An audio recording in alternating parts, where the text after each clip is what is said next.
Hello viewers, স্বাগতম সবাইকে আমাদের ফেসবুক পেজ ও ইউটিউব চ্যানেলে। আজকের ভিডিওতে আমরা জানবো জোয়ার ও ভাটা কেন হয়, এদের মধ্যে পার্থক্যটা কি। প্রতিদিন সমুদ্রের জলের উচ্চতা একবার বেড়ে যায় আবার কমে যায়, কিন্তু কেন? কিভাবে এই জোয়ার ভাটা আমাদের পৃথিবী এবং পরিবেশকে প্রভাবিত করে? চলুন জেনে নিই জোয়ার ভাটার এই রহস্যময় প্রক্রিয়ার পেছনে বৈজ্ঞানিক কারণগুলো। এর আগে একটা কথা বলে রাখি, যারা ভিডিওটি ইউটিউব থেকে দেখতেছেন তারা চ্যানেলটিকে সাবস্ক্রাইব করুন, এবং যারা ফেসবুক পেজ থেকে দেখতেছেন তারা ফলো বাটন প্রেস করে পাশে থাকবেন। জোয়ার ও ভাটা হল পৃথিবীর মহাসাগর, সমুদ্র এবং বড় জলাশয়গুলোর পানির উচ্চতার পরিবর্তন, যা মূলত চাঁদ, সূর্য এবং পৃথিবীর মধ্যকার মহাকর্ষীয় আকর্ষণ এবং পৃথিবীর ঘূর্ণনের কারণে ঘটে থাকে। চাঁদের মহাকর্ষীয় শক্তি পৃথিবীর পানিকে নিজের দিকে টানে, যার ফলে পৃথিবীর যে অংশ চাঁদের দিকে মুখ করে থাকে সেখানে পানির স্তর উঁচু হয়ে যায় এবং জোয়ার সৃষ্টি হয়। একই সময়ে পৃথিবীর বিপরীত পাশে একটি জোয়ার ঘটে, কারণ চাঁদের আকর্ষণ পৃথিবীর কেন্দ্রকে টেনে নেয়, ফলে বিপরীত দিকে পানির স্তর উঁচু হয়ে যায়। সূর্যের আকর্ষণীয় শক্তিও জোয়ার ও ভাটার উপর প্রভাব ফেলে। যখন চাঁদ, সূর্য এবং পৃথিবী একটি সরলরেখায় থাকে তখন বড় জোয়ার বা স্প্রিং টাইড হয়, আর যখন চাঁদ, সূর্য একটি 90 ডিগ্রি কোণে থাকে তখন ছোট জোয়ার বা ন্যাপ টাইড হয়। বড় জোয়ারের সময়, বিশেষ করে স্প্রিং টাইডের সময়, উপকূলীয় এলাকার বন্যার ঝুঁকি থাকে, এবং যদি এটি ঝড় বা সাইক্লোনের সাথে মিলে যায় তাহলে বড় ধরনের ক্ষতি হতে পারে। জোয়ার ও ভাটা সমুদ্রের জলবাহী পথের উপর প্রভাব ফেলে, কারণ জোয়ারের সময় বড় জাহাজ এবং নৌকা চলাচল করতে পারে, যা ভাটার সময় কঠিন হয়ে পড়ে। সামুদ্রিক প্রাণী জোয়ার ও ভাটার সাথে অভিযোজিত হয়ে তাদের খাবার সংগ্রহ এবং প্রজনন প্রক্রিয়া পরিচালনা করে। উপকূলীয় অঞ্চলে বসবাসকারী মানুষও জোয়ার ও ভাটার সাথে তাদের জীবনযাত্রা, কৃষি এবং অন্যান্য কার্যকলাপকে সামঞ্জস্য রেখে চলে, কারণ জোয়ার ও ভাটার সময়সূচি তাদের দৈনন্দিন জীবনে গুরুত্বপূর্ণ ভূমিকা পালন করে। ফ্লুইড ডাইনামিক্সের দৃষ্টিকোণ থেকে জোয়ার ও ভাটা তরল পদার্থের প্রবাহ এবং মহাকাশের প্রভাব বোঝায়, যা পৃথিবীর প্রাকৃতিক প্রক্রিয়াগুলোর মধ্যে অন্যতম।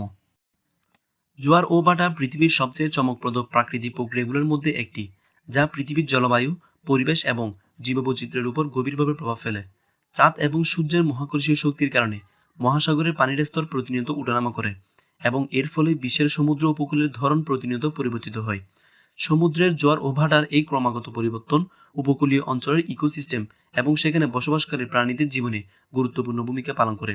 উদাহরণস্বরূপ, কাঁকড়া, মাছ এবং অন্যান্য সামুদ্রিক প্রাণী জোয়ার ও ভাটার সময় অনুযায়ী তাদের বাসস্থান পরিবর্তন করে এবং খাবার সংগ্রহ করে। তাছাড়া জোয়ার ও ভাটার সময় অনুযায়ী মানুষ তাদের মৎস্য শিকার, নৌকা চলাচল এবং অন্যান্য সামুদ্রিক কার্যক্রম পরিচালনা করে।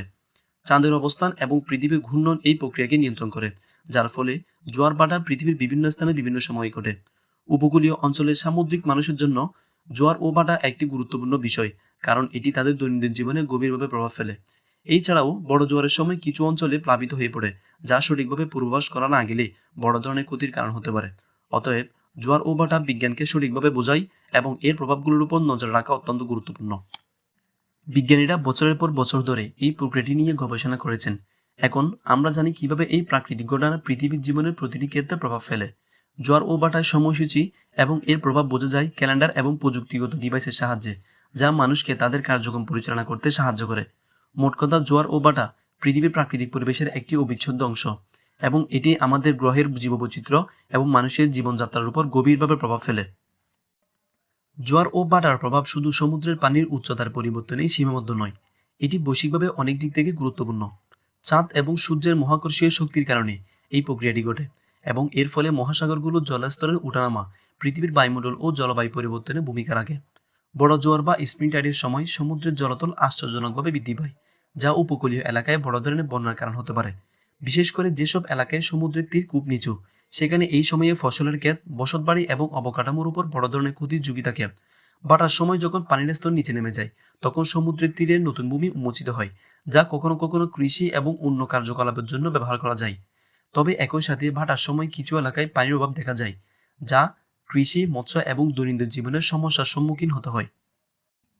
জোয়ার ও ভাটার প্রভাব শুধুমাত্র প্রাকৃতিক দিকেই সীমাবদ্ধ নয়, এটি অর্থনীতির উপর গভীরভাবে প্রভাব ফেলে।